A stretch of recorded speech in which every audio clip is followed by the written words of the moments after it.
Bonjour, j'espère que vous allez bien. Bienvenue dans l'émission Sa parole pour aujourd'hui.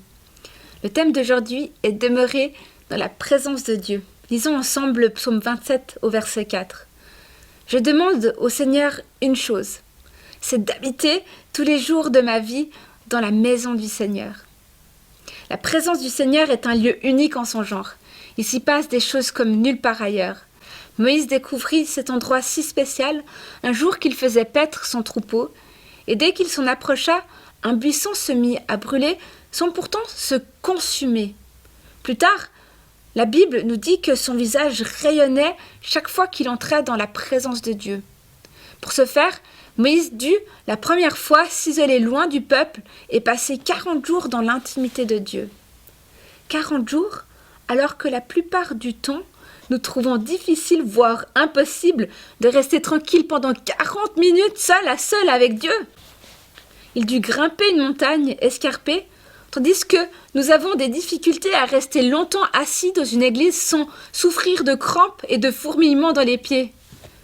Dieu n'est pas intéressé par nos paroles et nos promesses.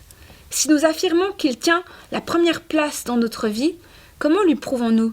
David a écrit « Ce que je recherche ardemment, c'est d'habiter tous les jours de ma vie dans la maison du Seigneur. » Remarquez, en passant, qu'il pouvait dire cela après avoir poursuivi sans doute les mêmes buts que nous recherchons dans notre vie contemporaine. Mais il alla plus loin, il ajouta « C'est toi que je recherche. » Si vous êtes sérieux dans votre désir de le chercher, vous vous débarrasserez des obstacles qui risquent de vous ralentir dans votre quête. Car le but suprême est de demeurer dans la présence du Seigneur pour voir sa beauté et s'enquérir de lui diligemment dans son temple. Cette promesse est pour tous ceux qui sont las de voyager sans vrai but dans l'existence, ceux qui ont décidé de ne plus rechercher sa main afin d'obtenir une bénédiction passagère, mais de rechercher sa face pour jouir de relations profondes et stables avec lui. C'était sa parole pour aujourd'hui. À bientôt.